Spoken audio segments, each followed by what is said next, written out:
watching the movies, of course, I fell asleep the beginning every time because it's so dense in the beginning. You don't know what the fuck they're saying. You literally don't know. But then there's no way to know. Listen.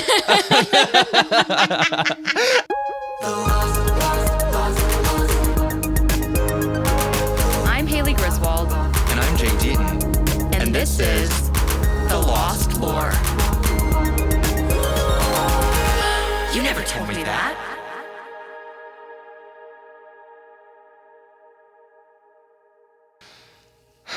Well, Bilbo. Bimbo. Bimbo Baggins. That was a true moment of inspiration. Did you come up with that by yourself? Of course. Yes. So just so everyone knows, this is the Lord of the Rings episode. Mm-hmm. Maybe Horror of the Rings is more accurate. Well, in this. at least for half the couch. This half, my half.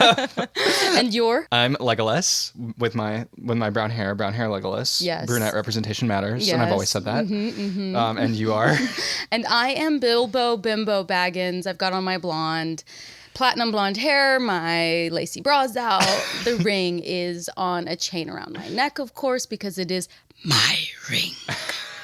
And I've got my vest on, and of course I'm sitting pretty at 4 feet even. Well, you know, in the books and in the films, Gandalf actually comes back as Gandalf the White. He starts as Gandalf the Grey, and he dies and comes back with like this power up. And someone asks him, like, "Are you Saruman, who is the other white wizard?" And he's like, "I'm Saruman as he should have been. You are Bilbo as he should have been." Thank Bimbo you. Baggins. Thank you. Bilbo, I've always said what Bilbo was missing was a giant rack.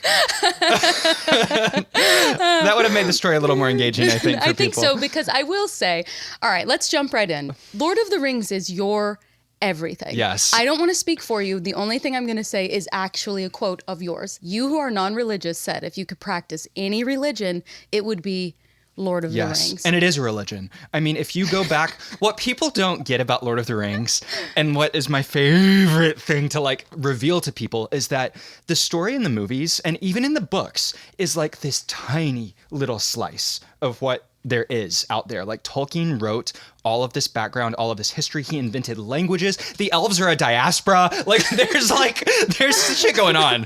And there's a whole religion within the story about like the creation of the universe and like where people came from and where they go after life. And I have dementia on both sides of my family. I hope my dementia ass is going to be sitting in the retirement home, ready to go into the warm embrace of Iluvatar, the one true God, as told by J.R.R. Tolkien. Wow.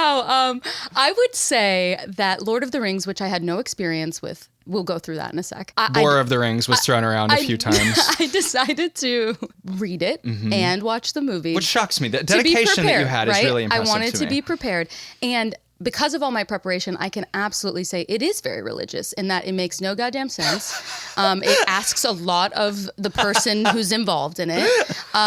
Very male-centered, completely and totally sexless. Yeah, I would say... Oh, not for those with eyes to see. I'll argue on that last point, but none of the others. You and I have been best friends for 10 years now, and you love Lord of the Rings. It's your favorite of all of your franchises. More than Taylor Swift, you say you are educated on Lord of the Rings. I would say I know as much about Taylor, but I would say there are a lot of Swifties who know that much about Taylor. There are not many people who know as much about Lord of the Rings as I do. It's like me and Stephen Colbert and kind of Davis one foot in. So I'm so curious, like what did you think? What did you know about Lord of the Rings before this undertaking? Okay, so probably 5 times or so you and Davis have tried at least to start the movie. Yes. The extended edition where I have to watch half of The Hobbit and we as have well. to hear your 30-minute diatribe about how much you hate Cate Blanchett every time. Yes, which isn't true. I loved her in Carol.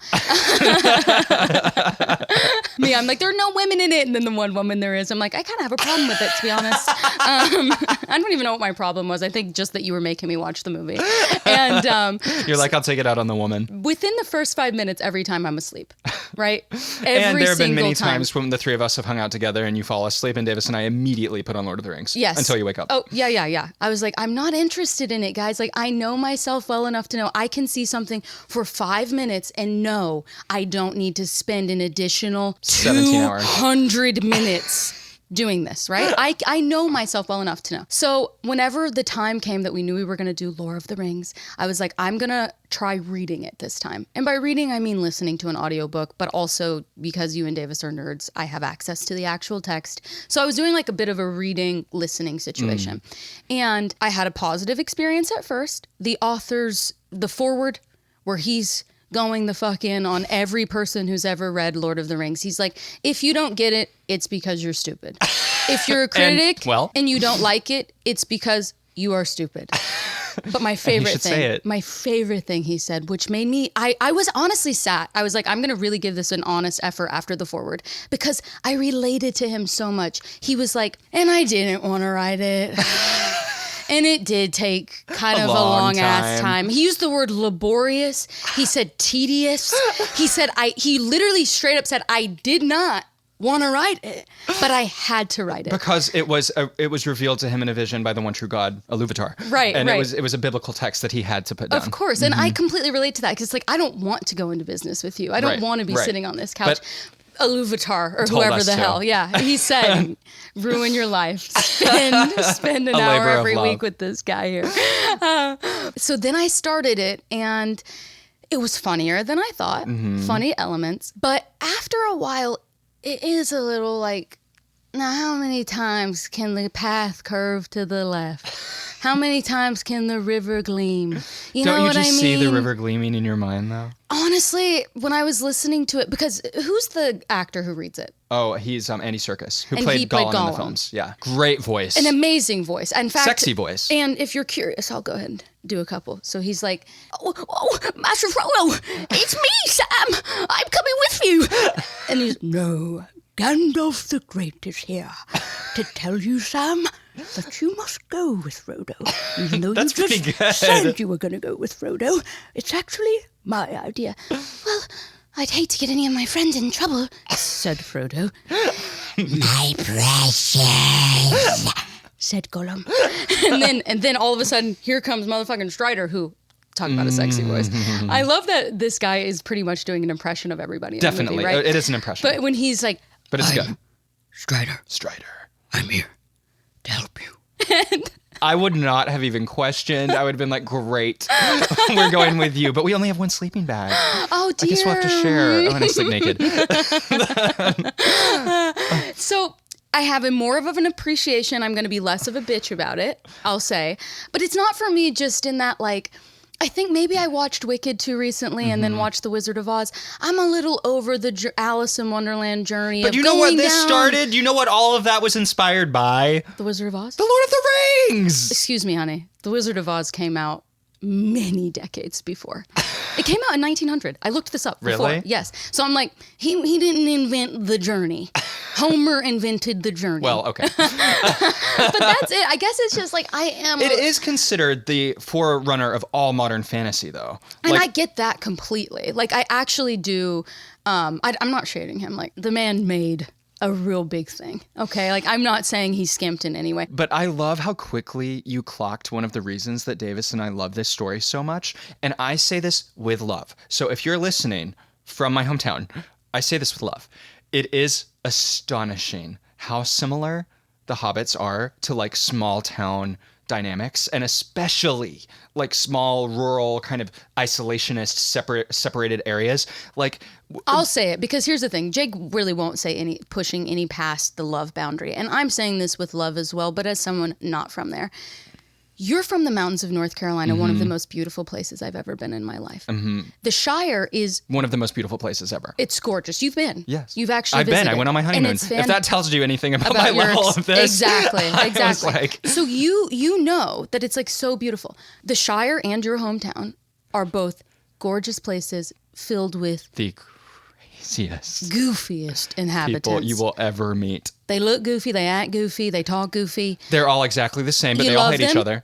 Oh my God, they have way more in common than anything apart, and they hate each other.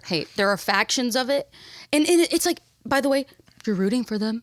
Of course. You love them. Of course. You want to see them thrive. You want to see them do well. But when you are just being kind of objective about it, it's like beautiful place, weird people. Crazy people. Yeah. I mean, literally we went down a rabbit hole, you and I, when we were in North Carolina recently, of this phenomenon of this population of people called the Cagots in France. And they were like, look it up. They were discriminated against for nothing. They had the same religion, the same culture. They looked exactly the same as everyone else in town. And yet, for hundreds of years, CAGOT, this group of people were discriminated against. They were forced to wear marks that distinguished them from the general population. Even if they didn't wear them, everyone knew who they were because they were part of these families. That is what it is like in the Shire, and that's what it's like in my hometown. All these people who know each other so well, but they're like, oh, a toque? He's a toque. He's a brandy buck. Like, yes. I feel like, when they talk about like representation matters and like you saw yourself. In Bilbo and Frodo Baggins. You saw yourself in Bilbo. You saw hairy, yourself in hairy Frodo. feet. Big feet. Big hairy feet. Giant schlongs. That's not covered in the book. That's in a separate, It is so funny. And like when I say it was more funny than I realized, like it being like, and the hobbits didn't care for much. They mostly loved to eat and drink and smoke a little tobacco. Come on, ladies and gentlemen. That's all they want to do, and talk shit about each other. Honestly, yes, we'd thrive in the Shire. We'd thrive. This is your thing. I need to stop taking the lead. I took the lead a little bit to just say I suffered for you. I am the better best friend between the two of us, etc., etc. But tell me about how Lord of the Rings became the religion you practice. So my dad, which is where a lot of my interests come from, got me into Lord of the Rings when I was maybe 6 or 7, which is when the movies were coming out, like when they were first being released. Early 2000s. Yes. I went and watched all of the Harry Potter movies in theaters, but the first movie I remember sitting in the theater and watching was Return of the King. And that was in like 2002, 2003? Okay, so Return of the King? Is that after this? Yes, it's the final one. Okay, so I'm just clarifying because I know that at least some of the listeners have to be on my side and don't know shit. It's a trilogy. Sort of, I won't get into all the messiness of that. Tolkien sees it as one story, but it was split into 3 when it was published, and then later for the films. Return of the King is the last one. Most Oscar wins of any film in history, tied with Titanic. It also won every single nomination. That's amazing. Which Titanic did not do. I did not know that. Won Best Picture, a fantasy film, which that's a huge deal. I mean, huge. Anyway. The order of the books are the what? Fellowship of the Ring, The Two Towers, and Return of the King. Okay. I remember sitting in the theater, being excited, driving to an hour away from our little Shire, our hometown, to go watch this in theaters. And my dad was so happy to bring me and my older brother to this, who I was maybe 7, he was maybe 8, probably 6 and 7.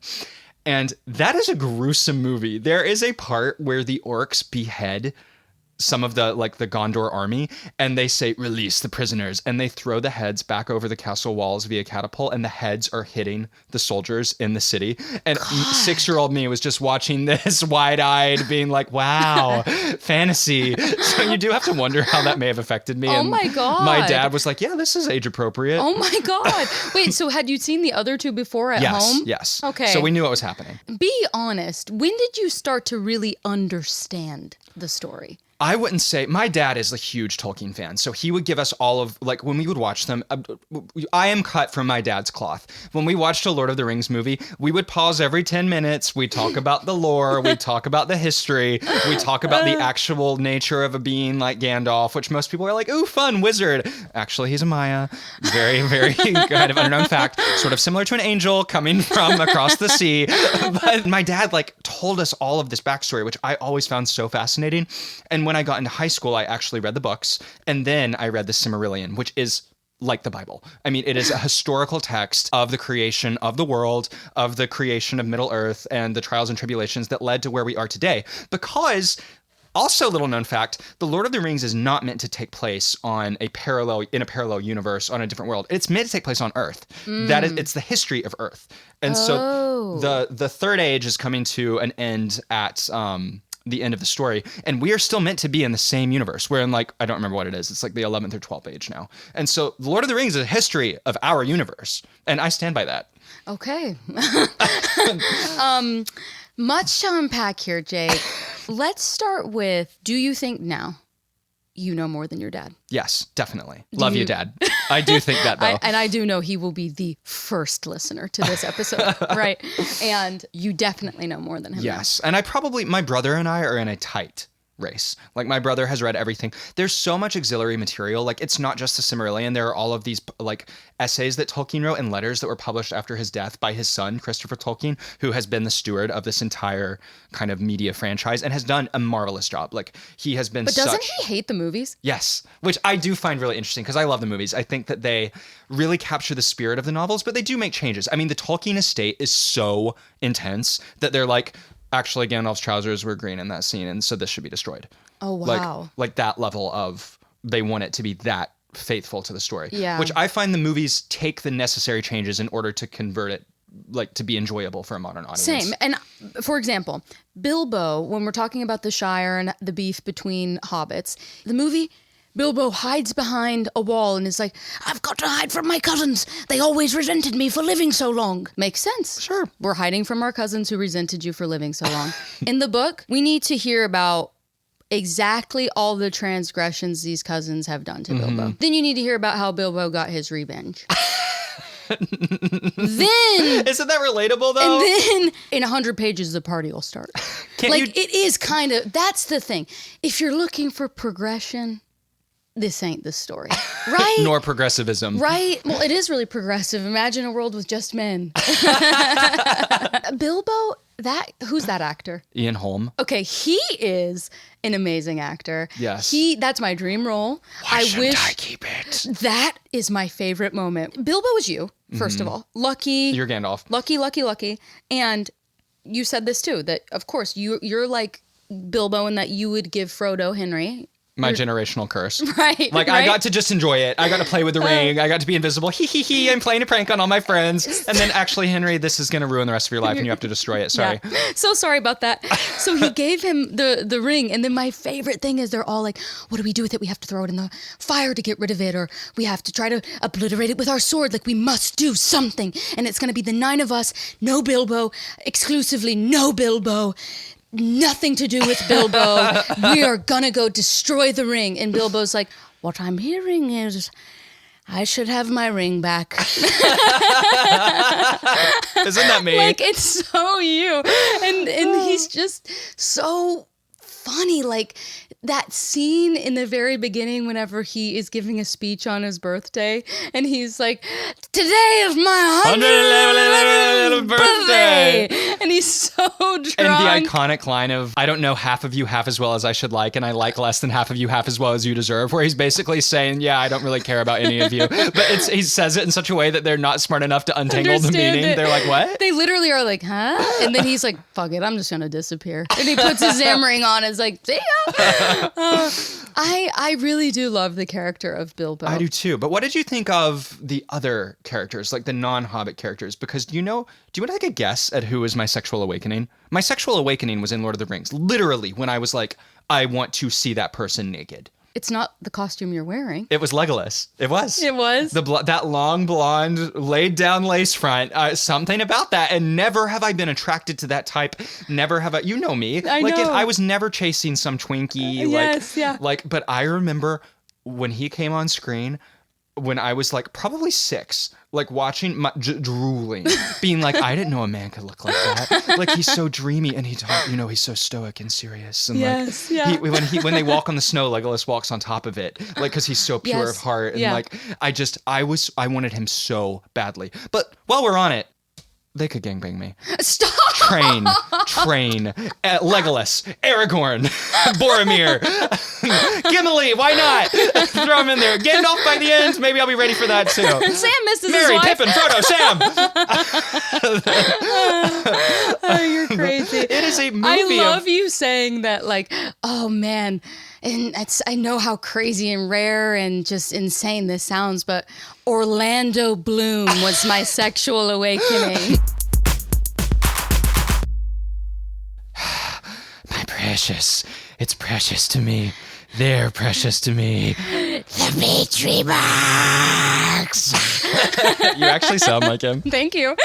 So if you want to support this podcast, if you want to make sure that we're not destitute little hobbits living in a hole in the ground, please, please, please consider joining our Patreon. It's only $3 a month. You get bonus content through the Patreon. You also get full visual episodes. Haley and I are in full garb right now. We're in, and by the way, I did already own this costume, but that doesn't mean that we won't be using the funds from the Patreon Bugs to buy new costumes in the future. Mine was purchased from the Patreon Bug Fund. Yes. And so I really feel like the visual episodes add a layer, wouldn't you say? 100%. It's so fun. But there's still ways to support, even if you can't join Patreon. Yeah, you can follow us on Spotify. You can give us a review on Apple Podcasts. You can also give us a 5-star review on Spotify as well, and follow us on all of our social medias: Instagram, TikTok, Patreon.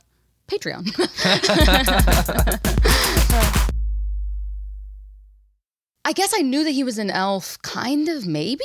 I don't know that I even knew what he was in the movie, but I definitely didn't know that he was going to be stoic, light, pure of heart. Yeah, what would you think of when you think of an elf? I thought that he was going to be when I think of an elf, I honestly would have thought like the size of a hobbit. Like a Santa elf, right? Right, like little. Yeah. I don't think I knew that he was an elf.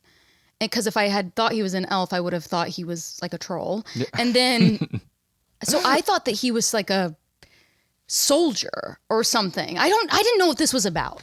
So I didn't know what I thought he was. But I didn't think when he stepped up and was like, "No, we must honor what Elrond has said." I was like, "Orlando Bloom?" I was like, I didn't know he was like dainty and delicate and like a sweetheart. You did. Isn't he beautiful? Yeah. Oh, I mean, he looks amazing. Duh. Okay, marry, fuck, kill. Okay. Legolas, Orlando Bloom. Aragorn, Viggo Mortensen. He's Strider to me, but yeah. Yes. And Boromir, Sean Bean. Kill. Really? I don't like how he treated Frodo. I don't like how he was going after Frodo, and he can die. Listen to this fan. Yeah, I do like Frodo. We're gonna circle back. We're speaking of marry, fuck, kill. We'll get to the hobbits. So you're killing Boromir. And then wait, did I say I was fucking Gandalf? Oh. I would say I want to marry the elf and so have you're marrying immorality. Legolas and you're fucking Aragorn. Yeah. Strider. Yeah. You're gonna striding on Strider. Yeah. Mm-hmm. I actually think I would agree with that assessment. Yeah. I want to spend forever with my elf. My elf king, who's going to treat me. He is so sweet and so delicate. It's like we can just kiss. Yeah, we don't that's have to fine. do anything else. Yeah. Well, maybe I'd want a couple more things, but you're the one who said you can't have sex if you I know choose. You're right. Strider's going to have to fulfill it for me. Yeah, he will, and he will. I actually do want to be a hobbit. Really? Yeah. I mean, they do have a great life. Could I explain why? Yeah. Beautiful location. Mm-hmm. They like proudly love to eat, drink, and be merry. Yeah. You get a couple of inches taller. And yeah, I get a couple of inches taller. And they don't really, and I don't mean this in any sort of mean way. I think Elijah Wood is adorable. They're not like overly concerned with being cute. So it's like, I would kind of love an existence where I could just be fat and happy. And the most beautiful hobbit of them all. Yes, thanks. I've always been, I need to be an elf. I want to be graceful. I want to be like looked at and been like, wow, you're beautiful and stunning and striking and you're wise. And like, I'd be like, okay, go on. Yeah, yeah. And immortal. I want to be immortal. Yes. At all costs. And you want to be able to be bossy and make decisions and people respect that you do that. And mysterious and artsy and just misunderstood. And like, I've got to go west. I've got to travel across the sea. But actually, when I think of the entire story, though, we've said for years, and it meant nothing to me because I had only made it 5 minutes into the story, that you are Sam and Davis is Frodo. And I saw a lot of that to be true, but then I also saw some lies. In the movie, when they're leaving the Shire and Sam stops and says, "If I take one more step, this will be the farthest away from home I've ever been." And Frodo's so sweet, which is so you. You are so Sam. Let me milk my moment. Like, let me, have this sentimental sort of catharsis, right? Davis is not Frodo to be like, "Come on, Sam, you've got it, buddy." Now shut the fuck up. He's like, "Bro, this is a 3-hour movie. Let's go." I actually turned around and he's gone. I'm like talking to myself. The black horses are upon you. But I will say there are aspects like Frodo being this tortured soul and Sam just being relentlessly positive. "Oh, Mr. Frodo." And then Frodo also seeing Sam as some sort of animal, that like his little helper dog thing. They're definitely true to mine and Davis's relationship. But honestly, and this is so sweet, it's like Sam's loyalty is the loyalty that you have. And Davis has the love for you that Frodo has of saying, "I don't want Sam to come and be hurt. I want Sam to live. I don't want anything to be wrong with him." And the thing you have most in common, never talking about the wife and the kids. Always just kind of male friendship matters. That's all we care about, But listen, buddy. as much of a sausage, I really wanted to make this point, as much as a sausage fest as Lord of the Rings is, don't you have to say that it is one of the most positive portrayals of masculinity ever? These men cry, they write poetry, they like say they love each other. It is an emotional, deep, complex friendship, the likes of which Davis and I might enjoy, and it might be weird to acknowledge, but it is. It's true. It's not a friendship based on like, oh, like, did you catch the game? Yeah. We're like talking about deep subjects. Like seeing that when I was 5 years old, I was like the manliest man in the world is Strider, and Strider cries. He writes poetry. He's sensitive. He cares about other people. And he wants to save Frodo. He says, like, I'm going in for you, buddy. Yes. Yeah. It's not about himself. It's not about getting power or glory. It's about doing the right thing, and it's about, you know, appreciating. I definitely got that watching and reading it more this time. I just do think that I'm ultimately like, but like, can you guys talk about some stuff? Like, can we play like a fun, like, would you rather while we're on this long journey? Like, Marry, fuck, kill 3 of the Black Riders. Yeah, like, can we do some fun stuff? But instead, it's just like, we're freezing to death. We're scared. We're reading poetry and singing, and all of it is about people who died. Well, let's get into the music of it all. How many motherfucking all too well, songs Gimli's are version. there? There are so 10-minute version many from the vault. long-ass songs. Oh my gosh, they love a song, don't they? They do. They really do. It's like, yeah, on some true Winnie the Pooh, Christopher Robin shit. Like, they are singing, bro. And if I could insert myself into the story, I am Gandalf. I relate to in terms of you being Sam and Davis being Frodo. I am the Gandalf. I'm the one that you guys spend the first half of the story being like, where the fuck is he? Where did he go? Like, I am desperate for him to get here. Powerless without you. Powerless without me. And when I arrive, don't ask me any fucking questions. Really. Just do as I say. Just do what I said. And if you ask me another question, you half-brained dimwit, I'm gonna lose my mind. And that's what he does. Isn't Gandalf funny? He's so funny. Actually, I fear that maybe the three of us, a more accurate one would be Merry, Pippin, and Gandalf. And then always spoiling your plans, like, fool of a joke. By the way, whenever I was doing just the audiobook and the reading, I was like, Mary's a girl. Like, I made Mary a girl. For me, I made Mary a girl. Right. Yeah. Mm-hmm. She's a girl. She's a girl. Yeah, hey, girl. Yeah, she's her. And she loves Frodo. And they actually end up together in my story. My other favorite thing about Gandalf, the thing I relate, I kind of am anxious to say this because I'm like worried you're going to say a list of 500 things that is not what I'm asking for when I ask you to say what is your least favorite thing about Davis and me, like a consistent issue. A wizard is never late, nor is he early. He arrives precisely when he means to. Is that where this was headed?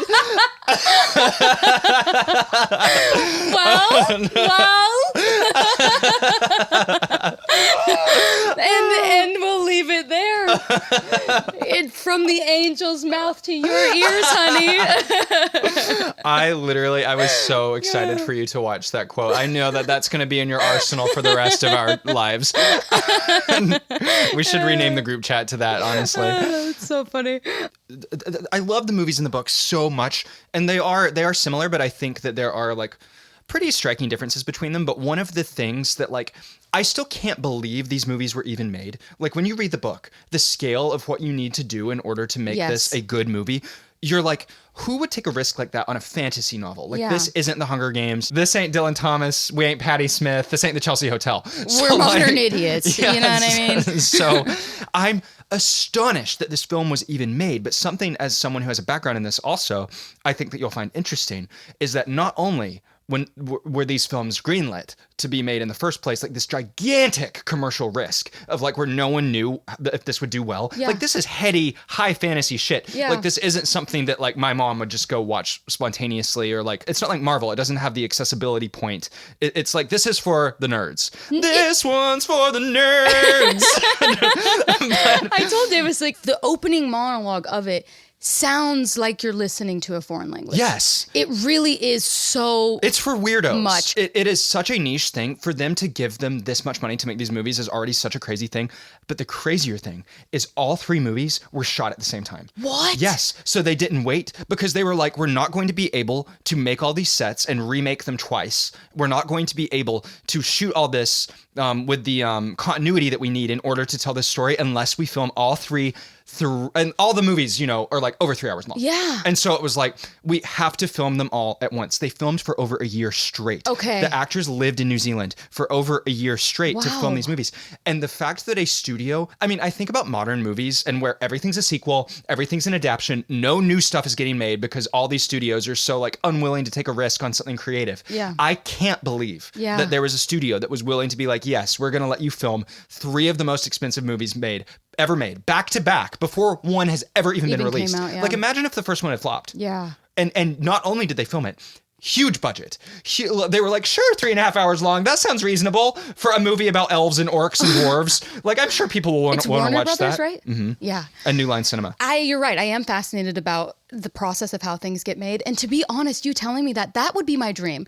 Me too. Hate whenever I watch something and you can see that the actor has aged. Yes. Like, it would be so, I mean, was Elijah Wood actually 33? He was 18. Okay, because for anyone who doesn't know, my cousin Ashlyn, my cousin Callie, my brother Tyler, my family who is cool. You guys, the whole thing is that hobbits don't have their coming of age until they're 33 years old, which, by the way, relatable. I'm relating to that. Me too. The time We're still thing, kids. the time thing, and I'm a tween right now. Yeah.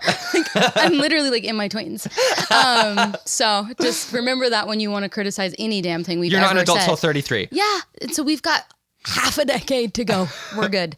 And so I was wondering how old he was. He looked so young. 18. Because that's the thing too. They're 33, but they look very young. And they age them down in the movies. So it is really crazy because I remember from 18 to 22, I wouldn't say like it was a drastic physical difference, but the things I was willing to try were different. My eyebrows went through phases throughout it. Your hair, you knew what could happen to your hair between 18 and 22. I did have one of those unfortunate gay blonde phases. And so when they're filming this, that's so smart. That's the way to do it. But it's so, no one's willing. You don't want Frodo to become 30. Look at Stranger Things. Yes. Those people are unrecognizable. Yeah. Like, and it's because everyone is so worried about money. That's why these movies are so special. I can't think of that happening now. No one would do that now. No one would take a risk like that and put this much money into something that might not pan out. Because not only did they make 3 movies at once, not only were they cost a fucking fortune to make, they were all filmed in New Zealand. Yes. Not in Hollywood. Yeah. They were hauling all this shit out to one of the most remote locations on Earth. Yeah. Like when I went to go visit the Hobbits in New Zealand,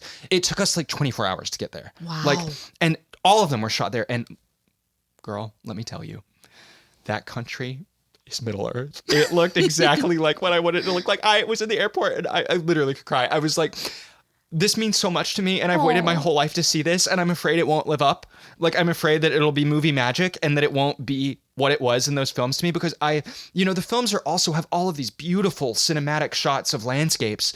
And I was some like, of them paintings? There were miniatures. They built a lot of to scale miniatures. Interesting. So like Gondor, the white city that Gandalf visits. Yeah. That's like on the side of the mountain. They built a miniature of that, but it was an enormous miniature. It was like what they did for Wicked with yes, very the similar. School. And Lord of the Rings really pioneered that. It was like so many of the sets were like that, and that's why they hold up because they're real. They're not the stuff that you see in the Lord of the Rings movies. 90% of it is not CGI. Yeah, the orcs are not CGI. I love practical. They're like dressed effects. up. They have those prosthetics on. I love that. Me too. It makes it feel so much more real. Isn't Gollum the only motion capture in the whole movie? And they created Why do I know that this? whole technology for Gollum. Andy Serkis should have been nominated for an Oscar. Let's collect that tea. He wasn't? No. And everyone thought he would be. He's an incredibly talented person. I will give him that. Listening to that audiobook, he was fantastic. And, one of the things that Return of the King did win more Oscars in a single night than any film ever, and it still holds that record without winning a single acting nomination. Because people don't take acting seriously in fantasy movies, so none of the even though Bilbo acting down, he deserved it, bro. I believed that the ring possessed him. Yes, I believed that was his precious. I believed that he had to leave the Shire and give the ring to Frodo. I believe that he was using that ring as a sex toy. Hobbit-sized penis. It's possible. It's so possible. Dumb. He had a connection. but like Ian McKellen as Gandalf, not being nominated, crazy. Yeah. And still won more Oscars than any other film. That's amazing. No acting wins, but it's still the most Oscars. That's incredible. But anyway, all to say, when I stepped out of that plane and I looked around, I was in Middle Earth. And I just cried. I just cried. And that was just when we arrived. Because they shot all over the country, but you can actually go visit Hobbiton. Yeah. You can go visit Bag End, Bilbo's house. And that was another thing. I was like, You went temper in your his house. temper your expectations. You can't go inside, but the whole exterior set is there. You can see the yes, everything. circle door. And you can go inside the Green Dragon, into the pub. Like you can walk across the bridge. Everything. It is an entire town they constructed out of nothing, and it's all still there. And I was just like sobbing the entire time we were there. Everyone, they had an opportunity in The Hobbit. You know, Bilbo runs out and it's like, I'm going on an adventure. And they were like, does anyone want to volunteer to do this? We were in a group full of children. And before any of those children could even think about raising their hands, I said, me! And I did it.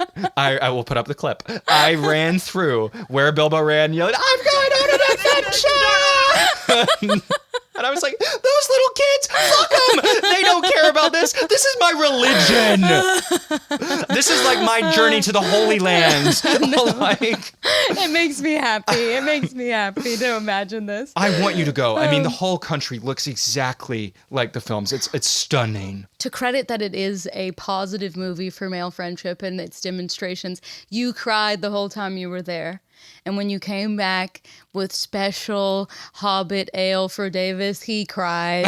And it is now a dream to get Davis to Hobbiton. And so there is a sweetness to it in that way as well. I want to get my dad there really bad. Yeah. Oh my gosh, your dad. Hey, that's great. Boys trip. You three go do that. Y'all let me know how the trip goes. Take pics. You and my mom will go to Australia, head up the Whitsunday Islands. Right. I will say, watching the movies, of course, I fell asleep the beginning every time because it's so dense in the beginning. You don't know what the fuck they're saying. You literally don't know. But then there's no way to know. Listen. And then putting on the audiobook and listening to it, like, and here's the thing. I listened to it on the regular speed. Like, I was really listening to this. I'm going on long ass walks, 90-degree weather outside. Like, I was really, truly trying to do this. All right. But it does, as I said, there is only so much that I can hear about the underbrush. There's only so many fallen fucking trees before I was going crazy. And I was like, I know that I only have 4 hours left in the audiobook, but I can't sink another 4 hours into this. I'm turning on the movie. You would think that the CIA and the FBI were involved in tormenting me. That's what listening to the book was. I put on that movie. I was Dorothy leaving black and white Kansas, going to Oz. I was like, holy shit, the Shire, Bilbo. Something I think you had never made it more than 5 minutes into. No, I watched the whole movie. I was like, oh, finally, the elves. Oh, look at their little feet. I love how hairy their feet are. I was so into it. Did you like it? Was so much more than I ever did. The book broke me. But and now I'm like, the movies are fantastic. And now you go back to the book. It all leads back in. Now that you've hooked, you go back to the book, and you'll love hearing about those fallen trees. Flash forward to 2 years from now, whenever. We're at Comic-Con. Yeah. I would love if they remade these films and we could be in them. Are you into the TV show? I like it. Season 2 is better than season 1. I think that it is a much less Tolkienian adaptation. They have less to go on, granted. Like, they have these essays and they have Silmarillion, but it's like, there's not a narrative story that it's based off. And you can tell. It's like, it's not Tolkien, but it's still, I like it in the way that it's just like something fun to put on that's fantasy, and it still piques my interest and connects back to this thing that I love, but I do not view it as the same thing as the books and the films. Okay. Does that make sense? It's not in your religion. No. No. It's like, oh, look how cute. These people have made like a little presentation of my religion that don't really understand it. Yeah. Like, it's like a foreign country's idea of what my religion is. Yes. I'm like, kind of cute to watch, but this ain't it. This isn't really what it is. Yeah. Okay. I gotcha. I got you. All right. So you're like the mega church. No, they're the mega church. Okay. I am the Catholic church, the one true church. They're the Texas mega church where they're flying Santa around in the sleigh. And I'm like, no, we don't do that. But I'm really, really glad that you enjoyed the movie. I did. I really did. And I have to say that, again, to my lovely family, what happens is that Bilbo gives the ring to Frodo and says, I'm leaving. Like, it has possessed me. I can't even be near it. I have to leave. He leaves. He leaves the Shire. And then Frodo gets word that, like, this thing is evil and we have to get rid of it. And so he heads out. And he doesn't see Bilbo for a very long time. Like, Years. Years. Many years. Years. And there was this one part that super touched me in the book. Frodo says that he would rather see Bilbo than all the castles and all the creatures and all the lands just one more time. Oh, isn't that sweet? That is so sweet. And so in the movie, I don't think you get that payoff because it's been about 15 minutes since we last saw Bilbo. You know what I mean? But to see their physical reuniting, knowing how long it really had been. It's special. It's special and it's really sweet, you know? And they have this sadness of knowing that this thing has come to them that they have to take care of. And I actually talk about, I'm not going to sit here and try to say that Lord of the Rings is a progressive story. But I am actually going to do that because I'm going to point out the ways in which I think, obviously it's written by this Catholic guy who, grew up in a completely different time. And there are many ways in which it's not progressive, but there are other ways that it is. Like the fact that this artifact that will have the fate of their entire world essentially tied to this ring, the people who destroy it are hobbits. They're not the warriors. They're not the wizards. They're not the people who have all this power. It is actually the most lowly and overlooked group of people who have the hearts that are pure enough to carry this ring and not have it corrupt them. Yeah. And I love that lesson in Lord of the Rings. I love that it's the smallest and most meek among people. It's a religion, y'all. This is my religion. I'm that lesson. That's a huge lesson. It's Gandalf is the most powerful being on the good side, right? But he is I can't carry this ring. It will corrupt me. And through me, it will wield an evil just like it would wield through Sauron. Instead, we have to give it to little Frodo Baggins. Yeah. And he and Samwise, the two least powerful, least skilled, let's be honest, probably dumbest people in the entire group, are the ones who end up saving everyone. Yeah. I love that lesson in this story. But to get on the ring, I actually find this is something that confuses a lot of people. What did you think of the ring? Did you have a clear idea of what it was and why it was so dangerous, or what its powers were, or what its function was? Because I actually don't know that it's explained with great clarity in the novel. I think you get a lot more from sort of those auxiliary sources. Yeah, there was a lot of talks with Davis that I had to clarify the ring. So should I explain it and you tell me if I got it right? I love that idea. So, what's his name? Sauron? Sauron. Also, the man needed an editor. Why are your two villains named Sauron and Saruman? And why when we're at page 250 and we've added 3 new names per page, are we we gotta name the swords. Yeah. I'm sorry. We gotta throw in sword names as well that we're just gonna use. We're never gonna say sword again. Anyway. You're Gandalf brandished Glamdring. What did he do with Glamdring? Who's Glamdring? It's so exactly. Gandalf put Glamdring back in his hole. What? So, Sauron made a bunch of rings for the groups of people that he sort of respected, for the elves, for the trolls, or the dwarves, the men, mm-hmm.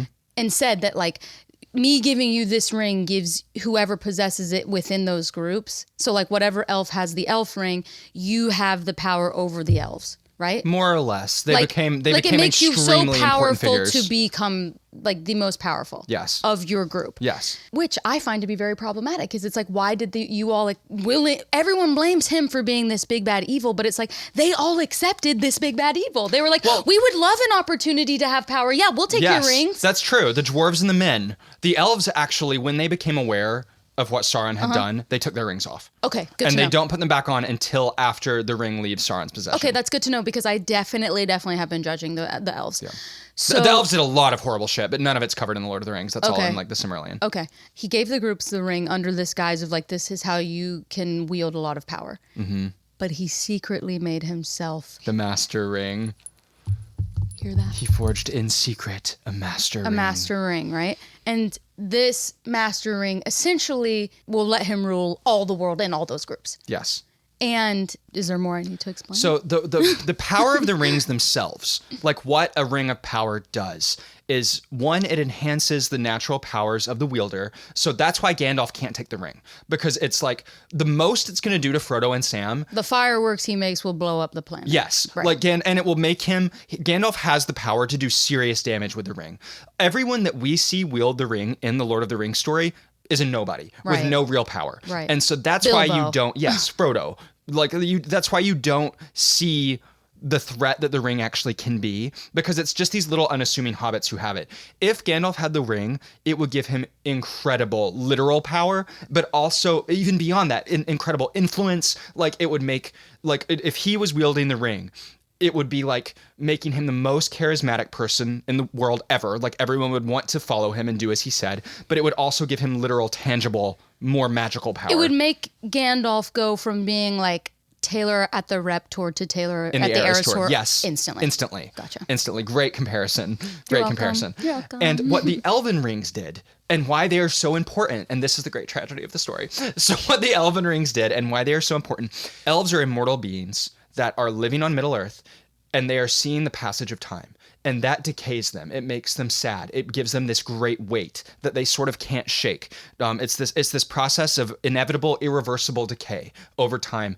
Things are not as wonderful as they once were. And you see a lot of that in the novel. Like people talk about how all of these great kingdoms have fallen, all of this great beauty is gone, and like elves, it's hard on their spirits to endure that. Yeah. And that is why the elves have to leave. They have to sail across the sea, taking the straight road that only the elves can take, which takes them to the Undying Lands. And that is where their ultimate destiny is to go. And that's why the elves are leaving Middle-earth at the time of the Lord of the Rings. The Rings of Power allow the elves to keep their realms without decay. So where Galadriel, Cate Blanchett, lived, she was able to keep their realm perfect in the same way that the Undying Lands are perfect. It gave her the power to stop decay where she lived. It gave Elrond the power to stop decay in Rivendell. Okay. And so that is why these elves are able to remain in Middle-earth without feeling that overwhelming weariness. The sad thing is, because those rings are connected to the One Ring, when the One Ring is destroyed, the power of all of the rings is broken. And so when the elves send the One Ring off to be destroyed, they are signing their own death and knowledge that they will have to leave Middle-earth if the mission is successful. And so that is why the rings have such enormous power. That's why they're so dangerous. The elvish rings are not dangerous inherently on their own because Sauron actually was not involved in their creation. He helped teach them how to make the rings, but then they made them on their own. Oh. But because he gave them the knowledge, he's able to influence them when he wields the one. But when Sauron doesn't have the one, they can use them freely. The other rings are explicitly tied to Sauron, the human rings, the dwarf rings, and that's why they created so many problems. But the One Ring itself, because it gives you this enormous power, and it makes, even if a human were to wield it or a hobbit, it makes you a much more powerful version of yourself, which is why it's so tempting, because it just like gets on your heart, and it's like, if you put me on, you're gonna be the baddest bitch of all. Like you're gonna, not only, it makes you delusional enough to think that you're going to be more powerful than Gandalf if you're a human that puts it on. Like oh, really? Yes. And so like what the ring wants to happen is to go to a human, and it makes the human think that they can take on Sauron and that they're going to march on Mordor and just bring it back to him. It kind of gives you power relative to how powerful you already started. So the question is, how quickly do you think you would fall to the lure of the ring? I mean, I'm Bimbo Baggins.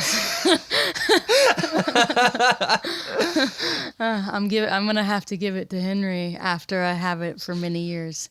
I would fall with it. instantly. I know you would. I would see it across the room, and I'd be like, I could probably beat Sauron in hand-to-hand combat. And I'll go now. Yeah. The thing about it, I'll go alone. The thing I think would get me is that invisibility. Oh. The fact that this bitch, I put it on and I'm gone. That would do some stuff for me. Yeah. Mm-hmm, and what would you do with that invisibility? I mean, I'm thinking like on the low. I'm finding Orlando Bloom. Oh. Yeah, I'm finding Orlando Bloom. Yeah, that's true. Good point. But also from the simple scale, like on the minute, it's like, let's say it's a hot summer's day and I'm on a walk, I'm a little bit hot. Like I'm slipping that on and just going in somebody's house enjoying the AC. They won't know. You know what I'm saying? Yeah. Getting a snack type of vibe. On the low. And then on like the more sinister or selfish motive, it's like theft. Yeah, for sure. Theft, yeah. Definitely theft. Definitely carjacking. Definitely, right? If Davis didn't want me to go through his phone, why did he leave this ring laying around? Right. He kind of is asking for it. He asked me to do it, so. I can't promise that it'll be anytime soon. I'm gonna need some time to sort of cool off and rebuild my strength. But when I do, I would like to see it because I know how it ends. I did force Davis. I put a weapon to his neck and said, "You need to tell me how this ends," because I didn't know that this book ended with them just saying, what they knew in the beginning, which is Sam and Frodo are gonna go. Yeah, that's it. Alone. Yeah. Like, and they don't, and nothing goes. And then, but I do know how it ends. I know about the final. you need to watch those scenes of them on the slopes of Mount Doom. I need to see Gollum. I want to see him, the actor. Like he's amazing. Is so he should have won an talented. Oscar. He should have won 2 Just Oscars. how he was reading the audiobook. And by the way, the audiobook is 22 hours long. It would take me how many years to finish recording 22 hours of Lord of the Rings? Many. They'd have to finish it with AI after you died. Exactly. Yeah, you're so right. I do want you to at least watch. I want you to watch the other 2 films, but at the end, you know that it's a theme called "Concerning Hobbits" that plays da da da da da da da when in the Shire. It's like a very iconic theme. When they're crawling up the slopes of Mount Doom after you've seen everything Frodo and Sam have been through, and their bodies are broken, they have no water. They're like literally crawling like in the dirt, trying to get up the mountain. And the theme starts to play, but it can't connect the instruments. Like you just hear these little wisps of the theme, and like the light has been blotted out by the clouds, and they're trying to climb up this mountain to save everyone. Oh. And then they do it, and they're lying there after with the lava all around them, like being like, "We're gonna die." And Frodo is like, "I'm glad to be here with you at the end of all things, Samwise Gamgee." They die? No, Gandalf comes and saves them. Oh my That's God. what happened. Oh my God. That's what happened to me and Davis too. We'd be in the lava about to die. You'd Here come in comes on the Haley, eagle. and I'm pissed about it too. Really, it had to be this hot, fellas. We had to go right near the lava. I was in the middle of something. I was reading Manacled. Yeah, I'll see you in 3 months. I do want to finish them with you. And does Bilbo die? No. So Bilbo and Frodo are afforded a special honor to sail across the sea with the elves to the Undying Lands, where they do eventually die. Kind of an oxymoron. But the Undying Lands don't make the hobbits immortal, but they are... It's like amazing. It's heaven, basically. It's like a perfect place on Earth, but they're the only mortals who are ever afforded the honor. Sam doesn't get to go? Sam wants to stay with Rosie. He wants to stay at the Shire. And be with his family. But let me fact check this because I actually think Sam does go, but at the end of his life. Like, he doesn't go at the same time that Frodo does. I think he takes a different ship. The fellas are all reunited? Yes, he does go. So Sam doesn't go right away. He wants to stay with his family. He has children. Like, it's part, Frodo at first he's like, "I've got to come with you." And Frodo's like, "No, Sam, your story's not over." And, but then he eventually does get to go. Like toward the end of his life, because Sam was a ring bearer. Like, you'll see later on, but there's a brief time where Sam has to carry the ring, and so for that they are afforded this honor. Bilbo, Frodo, Sam were all ring bearers. Wow. But do you know what else about Bilbo? While we're into the Bilbo of it all, the bimbo of it all, Bilbo is the only person in the entire history of the ring to willingly give it up. Oh, really? He is the only person who ever is able to turn his hand and let it drop. My king. He is. But it's not without a couple of, "Oh, shit, it's in my pocket. Oh, and getting my yelled bad. at by Gandalf. Oh, my bad. Me and you. The only thing more powerful than the will of the ring is Haley Griswold. He's literally, and Gandalf having to Bilbo scream at him. Baggins! And then after Bilbo being like, "Give me a hug." Literally, drink the end! And then I'm like, "Come here, rest upon Gandalf's bosom, rest upon Griswold's bosom." I think honestly, I'm glad that I did all that I did and consumed all that I did before, because I wanted to be able to not just be a bitch the whole conversation and be able to contribute. And you did. I'm shocked at how much you learned. And I do think that I would be willing to give it more of a try later. I think, honestly, when Henry is 4 and you finally let him see this, like your Release dad, the prisoners. Yeah, when Henry sees this and we get to watch it the way that you watch it with your dad and stopping every 10 minutes, I might, if I would be welcome, I would, Sam, come and join the family for that, because I do appreciate knowing what the fuck I'm watching. Yeah. Like when we watched it, we paused a lot, so I could be like, explain. Yeah. Explain. I do too. Explain. And then I the don't first like time to you're not ready to know. watch it straight is an amazing experience. Like, I remember when I watched it with my dad as a kid, for the first maybe 4 or 5 times we watched the movies. We watched them that way, the stopping and starting. And then the first time that I felt like I knew enough to not ask a single question, I was like, this is a masterpiece. Yeah. Like, Yeah. it's amazing. So, final question. If you had started to say this earlier and I cut you off, if they were to reboot and you could be a character. Well, I'm gender bending. I'm doing prosthetics. I'm Bilbo. Are you Bilbo? I'm Bilbo. I think it's so fun. I kind of want to be Legolas. Is that horrible to No. say? But I feel like it depends No. when it happened. I feel like right now I'm at the very edge of the age range of what Legolas could be. And so like if I moved a little bit older, I don't think I'm brawny enough to play like Aragorn or Boromir. I think I do, you don't know who Faramir is, but I think I would do maybe like a sensible Faramir. I think you should be Legolas. Or maybe I'll gender bend and I'll be Cate Blanchett. I'll be Galadriel. Perfect. But you won't be in it Man much. maiden is what her name means in Elvish. Man maiden? Mm-hmm. Like she's there to service men? No. Like she's tall and strong and like yeah. Oh no. You see how it sounds Men to are me? there to service okay, her. one more thing. And this is like the bars in hell. Like I am not giving this author a bunch of praise for this, but I do appreciate that it's not full of a bunch of gruesome, horrible, like the only time women are present is when they're being horrifically raped. Agreed. I do appreciate that. And once again, I'm not going to, please do not misconstrue this. I'm not going to defend women not playing a larger part in the story. And I want to say that you'll see this later on, and I think you're going to love it. So the Black Riders, yeah, how they're like the servants of Sauron. The head Black Rider is called the Witch King, and he's like real bad. He's like the direct lieutenant of Sauron. He's really, really powerful. And there's this prophecy that basically says no man can kill him. And so they're like, what are we going to do about the Witch King?